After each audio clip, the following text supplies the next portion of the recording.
Bienvenidos a la lectura orante con las Sagradas Escrituras.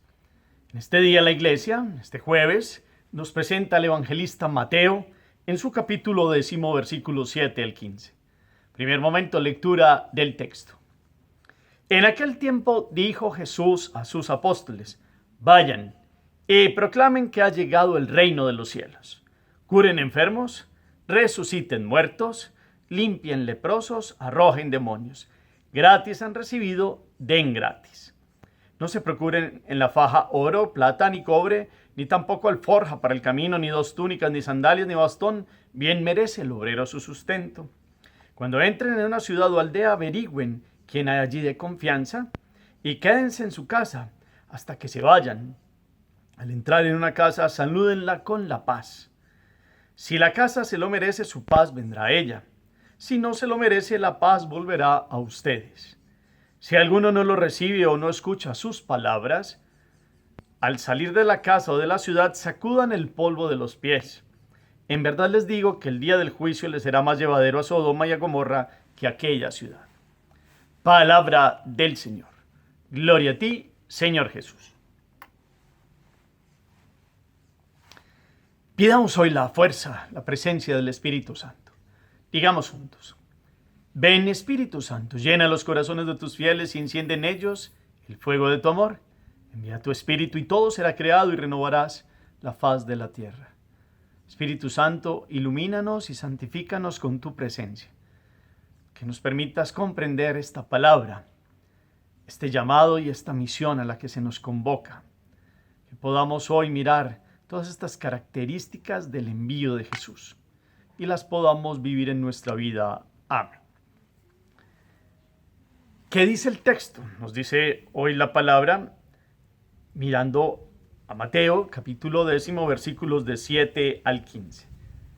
Jesús escoge 12 y los envía. Pero hoy, después de contarnos ayer los nombres de estos personajes y de darles un contenido central de predicar el reino, primero a los más cercanos, a las ovejas descarriadas de Israel, ¿qué continúa diciendo hoy? Después de retomar hoy la palabra, el versículo que nos habla de ir y presentar el reino de Dios. ¿Cuál es este contenido de este reino y unas características que le pide él a los que lo siguen? Entonces, hoy hay unas distinciones por las cuales el discípulo, y en este caso el apóstol, también va por el mundo con unas características especiales que nos relata hoy la palabra. ¿Cuáles son esas características? Ustedes pueden ir mirando parte por parte el Evangelio y mirando estas peticiones. Jesús, cuando dice vayan y proclamen, después les va diciendo toda una serie de curaciones. ¿Cuáles son esa serie de curaciones? Habla de algo del dinero y de la gratuidad. ¿De qué habla ahí? De cómo habla en quién se pone la confianza. Cuando lleguen a la ciudad, ¿qué les dice? Cuando lleguen a las poblaciones, ¿qué hay que hacer con respecto a las familias? ¿Cómo se saluda cuando se llega a una casa? ¿Qué pasa con ese deseo que se le da a esos de esa casa? Si se recibe o si no se recibe. ¿Qué vemos también si a alguien de los enviados por Jesús no es recibido? También cuál será la situación que invita a Jesús allí a realizar. Este evangelio es en Mateo hoy, muy parecido a lo que ya hemos escuchado en Lucas el domingo, y todos estos envíos misioneros. Entonces, miremos los elementos, varias lecturas, el contenido, palabras.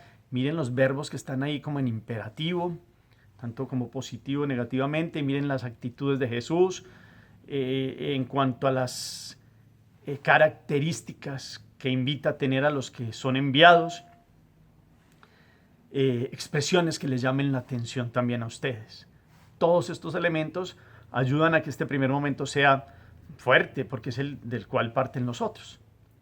Después bajamos de la mente al corazón lo leído, después de haberlo recomponido, después de haberlo puesto en la memoria, parte por parte, y comprendido totalmente, en su idea central y en sus ideas secundarias. Segundo momento, meditación. Capítulo 10, Mateo. Misión, discurso misionero, discurso apostólico. Hemos dicho ayer que después del gran sermón de la montaña, capítulos 5, 6, 7, y después del 8 y el 9 que tienen que hablar de unos milagros de Jesús, del llamado inclusive del propio Mateo a la vocación y de algunas exigencias del llamado que hace por allá en algunos elementos, pasamos al 10 y es el discurso apostólico y misionero. Jesús en Mateo elige estos 12 y los envía. Y hoy el primer versículo 7 de este capítulo 10, dice claramente cuál es el contenido. Vayan y proclamen que ha llegado el reino de los cielos.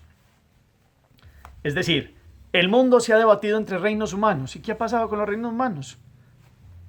Enemistades, discordias, peleas, prepotencias, orgullos, sublevaciones, etcétera, etcétera. Ha llegado el reino de Dios, que es distinto. Y ha venido en la persona de Jesús, el mismo Dios en persona. Y él ha proclamado ya esta invitación, ha enseñado ahí todo el capítulo 5 de las bienaventuranzas, el sermón de la montaña. Los apóstoles ya están en capacidad de ir a enseñar lo que han aprendido. Por eso los envía, los escoge con nombre propio y los envía. Y les da el don del milagro, de la curación. Y esta capacidad es un don que hay que utilizar con mucha humildad y con una disposición del corazón, porque se puede volver contra el que lo utiliza mal, porque es un don que Dios ha querido dar para que se pueda curar tanto el ser humano como en el cuerpo, como en el alma, ante todo lo que haga daño a su ser. Y por eso debe utilizarse de la mejor manera, pero hay algo más que convence en la vida del apóstol, y esto tengámoslo claro, y usted lo mira en su vida y yo hoy lo miro. Lo que más convence, lo que más genera bien en esta proclamación del reino es una vida santa. Eso es lo central, vida santa. Y hoy lo pienso y lo medito, y lo invito a que usted medite cómo está su vida. Eso convence más y arrastra más. Dios da dones y carismas, y hay gente y hay santos que han tenido capacidades para esto, para como decía desde ayer, expulsar demonios y curar enfermos y de todo tipo de dolencias. Eso se ha hecho en la iglesia para aquellos que han creído, pero sobre todo una vida santa es lo que mueve. Ese es el primer movimiento de hoy. Así se predica el reino de Dios, con una vida santa. Y entonces Jesús continúa aquí con una serie de especificaciones cuando dice en las curaciones, empieza a hablar enfermos, resucitar muertos, limpiar leprosos, arrojar demonios, toda la curación del cuerpo y del alma. Ustedes y yo, ¿cómo ayudamos hoy a la resurrección de muertos? A la resurrección que más le interesa a Jesús, que es la del alma, que ya nos la dio con su pasión, muerte y resurrección. Pero para que otros conozcan el don de la vida que Jesús les ha dado y que puedan venir a la vida, porque el pecado nos hace estar como muertos en vida. Esa es la resurrección que puede dar uno llevando la palabra de Jesús y al mismo Jesús, que es la palabra. Ese curar enfermos, aquellos que están enfermos en el alma, y en oración también podemos interceder para que Dios cure también sus cuerpos. También podemos ya no solo limpiar leprosos a la manera antigua, porque la lepra ha ido superándose. Hoy más bien hay una lepra que continúa dañando al hombre, que es el pecado, y cómo seguimos llevando la palabra para que el ser humano se cure de ello. Usted mire en este envío cómo ha podido hacer estas cosas. Aquí esta capacidad, dice Jesús, gratis, la han recibido, denla gratis. En 1 Corintios 4 hablan de que tienen que no hayan recibido. El que se acerca a Jesús recibe gracias y dones y carismas y capacidades. ¿Cómo se disponen para la iglesia? Para la comunidad, no para buscarse a uno mismo. ¿Cómo se hace toda esta capacidad de entregarse, de donación y sobre todo de entregar la mejor noticia, el reinado de Dios en los corazones de los hombres? Por eso es una gratuidad, todos los dones de Dios se dan en gratuidad. Por eso, como en la iglesia se reciben tantas capacidades que Dios nos dio para ponerlas al servicio de los demás. Gratis las han recibido, denlas gratis. Siempre hay ahí una acotación que siempre deberíamos tener en cuenta porque todo este tema de las religiones y de la fe mal entendida ha suscitado en muchos momentos negocios, tristes negocios de la fe que no terminan siendo fe sino ya no religión, y más que religión, supersticiones y un montón de temáticas de vender lo sagrado y de ponerle un dinero a veces y negocio a todo lo que tiene que ver con, Dios, con las cosas de Dios. Una cosa es la remuneración y los que nos dedicamos a esto, inclusive los que van como misioneros laicos, tienen derecho a la comida y al vestido y a que lo reciban en una casa, dice aquí Jesús. Y eso es parte del recibir lo apropiado. Otra cosa es volver una mente calculadora y volver lo sagrado un negocio.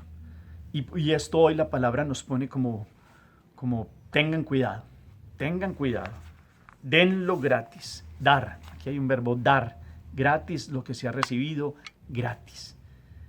Dios es generoso en dar, capacidades, dones y carismas, inteligencia y espíritu, y su espíritu para hacer un discernimiento, para utilizarlo para bien, nunca para mal. Nunca para negocio, nunca para una apropiación de recursos indebidos o formas de volverlo sagrado, algo muy humano a la manera de cálculos fríos. Y en eso hoy nos previene la palabra. Es lo primero del envío con una capacidad y un don del milagro. Vuelvo y repito, el milagro se da para aquellos que buscan la gloria de Dios, no la gloria personal. ¿Cuándo se puede hacer eso? Limpiar leprosos, resucitar muertos en el espíritu. Eso se puede efectuar para personas que tienen esto. Escuchemos esto. Una vida de penitencia, una oración ferviente, un deseo sincero de hacer brillar el poder de Dios, una humildad profunda, una caridad viva, una fe encendida y una esperanza que no se intimida ante ninguna dificultad. ¿Quién tiene esto? Tiene capacidad de obrar los dones de Dios, en este caso milagros, no por buscar la propia aprobación de los hombres, sino por llevar una sanación integral al ser humano. La repito. Entonces, vida de penitencia, primero. Segundo, oración ferviente. Tercero, deseo sincero de hacer brillar el poder de Dios. Cuarto, humildad profunda. Quinto, una caridad viva, un amor que brota por los demás, una fe encendida. Sexto, y una esperanza que no se intimida ante ninguna dificultad. Ustedes vieron que las tres últimas hablan de las virtudes teologales, fe, esperanza y caridad, aparte de la cuarta que era la humildad, y mezclada también con un sincero en la íntima intención del alma, queremos el poder de Dios. En tercer momento, la oración ferviente es la segunda petición, y lo primero es una vida de penitencia. 7 elementos que se nos muestran para que podamos llevar este don de Dios. Uno se dice, ¿por qué en este momento no hay tantos milagros como en otra época? Podría uno pensar eso, porque sí los hay. Y todos los días hay un milagro que se llama Eucaristía, la presencia de Dios ahí real, Dios que está con nosotros. Pero vemos que faltan muchas cosas de estas conjugadas en un querer expreso de llevar la voluntad de Dios. Hay gente que las tiene, todas estas 7 capacidades, y las hace de la mejor manera, y seguramente obra en Dios y se hacen milagros en la vida de las personas. Y eso se da. Pero ¿cuánto más deberíamos que en la iglesia todos viviéramos estos elementos para que se dieran dones de Dios cada vez más? Porque cuando no son utilizados para el bien, Dios quita también. Cuando no son utilizados para una recta evangelización y llevar el reino de Dios, pues lógicamente Dios es como un padre que sabe que de pronto un hijo entonces está haciendo daño con aquella capacidad. Entonces vayamos mirando estos dones que Dios da al discípulo misionero. ¿Usted qué tiene de esto? De estos elementos que he nombrado. ¿Le interesa ser misionero hoy en día? Esa es la meditación suya de esta palabra hoy también. Por eso no hay que tener miedo. Jesús viene a decir aquí, cuando vamos a una misión, pues entremos en la casa y lo primero que se hace es el saludo de la paz, el shalom, que es un saludo muy oriental, pero eso es un deseo de Dios que es paz, habite allí. Y si allí hay gente de paz, nos lo decía también el domingo anterior, pues esa paz quedará allí y si no volverá a ustedes. Pero siempre la intencionalidad es dar la paz de Dios, que no es solo la paz de ausencia de guerra, sino que es un saludo de todas esas bendiciones mesiánicas del Antiguo Testamento, que es una fuerza y una presencia de Dios en nuestras vidas. Aún en la tormenta, aún en las dificultades, es como una capacidad y un don de permanecer en Dios, con un equilibrio y con una capacidad de Él y de amar. Entonces, este es un don que da el misionero donde llega. Jesús nos enseña hoy cómo dar su presencia de paz. Siempre acuérdense ustedes, cuando aparecía resucitado decía, les traigo la paz. Qué bueno que hoy esta palabra permite que en sus casas y en sus hogares se dé el don de la paz de Dios, la presencia de Él, para aquellos momentos donde están fuertes las dificultades y aparecen situaciones difíciles. Y también nos muestra cómo si alguien no escucha estas palabras, pues vendrá el sacudirse de los pies y el polvo pues, que se ha impregnado en los zapatos, es como que no se nos pegue estas actitudes, pero les hemos dejado la presencia de Dios ya ustedes en libertad humana y no la han recibido. Ya Jesús inclusive utiliza una expresión fuerte que le irá mejor a Sodoma y a Gomorra que a aquella ciudad. Es una expresión fuerte, pero son indicaciones que aparecen hoy en la palabra. ¿Cuánto hoy seguimos enfatizando la vida de misioneros que tenemos? ¿Cuánto reconocemos que lo que Dios nos ha dado es un don gratis? ¿Y cómo respondemos con un corazón agradecido ante tantos dones, capacidades, carismas? Es más, usted a veces piensa que no tiene nada y que son de pronto los sacerdotes y otros que tienen capacidades. Usted tiene capacidades y Dios le va mostrando la capacidad que para tener de acoger a los demás, de escuchar a alguien que sufre, de llevar la palabra de Dios, de pronto Dios le da la palabra de explicar algún texto o comprender a alguien en una situación de vida, o algunos otros ministerios de parroquia. Como laico los puede ejercer y ahí está haciendo una misión cotidiana o semanal y ahí va viviendo su vida y esto va siendo testimonio para su familia y para los demás. ¿Cómo estamos en todo esto? Qué bueno que podamos revisar a profundidad todas estas particularidades que nos enseña Jesús y podamos meditar nuestro ser misioneros. Cómo hoy Jesús nos da su paz para llevarla a otros, cómo hoy reconocemos que hemos recibido muchas cosas gratis, porque solo Dios nos las puede dar y cómo le agradecemos con el corazón y cómo llevamos la presencia y el reino de Dios a los demás. Sigamos profundizando el reino, sigamos mirando hoy esta necesidad de llevar este don de la curación total de cuerpo y alma a los demás, la presencia del reino de Dios que no es con armas ni con guerras, sino el reinado de Dios en los corazones y podamos llenarnos de esta fuerza y de esta presencia de Dios. Hagamos oración. Bendito sea, Señor, por tu presencia, tu gracia hoy entre nosotros, a través de tu palabra. Nos sigues invitando a la misión. Nos muestras las características del discípulo misionero. Enséñanos hoy a comprender todo lo que podemos hacer en nombre tuyo, pero permítenos tener esta oración ferviente, la vida de penitencia, este deseo sincero de brillar en tu poder, esta humildad profunda, esta caridad viva, una fe encendida y una esperanza que no se intimida ante ninguna dificultad. Que podamos vivir de esta manera y así llevar tu presencia a los corazones de los hombres para que tú reines en las naciones, en las ciudades, pero sobre todo en cada uno de nosotros. Amén. Cuarto momento. ¿Cuáles son los rasgos del verdadero misionero hoy? ¿Cuáles deben ser? ¿Cuáles tiene usted? Esta disponibilidad en estas que he hablado también de esta capacidad de recibir una potestad y un don de Dios, inclusive para hacer cosas que solo Dios puede hacer, si las tenemos. ¿Cómo seguimos siendo misioneros en nuestra familia, en nuestras ciudades, en los contextos de trabajo? Sigamos profundizando. Yo sé que parece una repetición, pero este énfasis nos ayuda cotidianamente porque hoy puede venir como otra emoción al corazón. ¿Cómo continuamos mirando nuestro ser misioneros? ¿Cómo aconsejo a los demás? ¿Cómo trato de ayudar a los demás? ¿Qué más puedo hacer en favor de otros? Y de mi conversión para disponer el corazón con todas estas capacidades y de llevar mejor a Dios. Porque dependiendo de cómo nosotros dejemos entrar a Dios, pues está esa capacidad directamente proporcional de esa fuerza, de esa presencia de Dios en nosotros, que podamos ayudar a los demás. ¿Qué estamos haciendo entonces en este mundo con sus estilos de vida para llevar el estilo de vida de Jesús? Gracias por sus comentarios y por el eco a la palabra y por escribir desde qué lugar y qué ciudad escriben. Señor esté con ustedes y la bendición de Dios Todopoderoso, Padre, Hijo y Espíritu Santo descienda sobre ustedes y los acompañe siempre. Podemos seguir en paz. Demos gracias a Dios.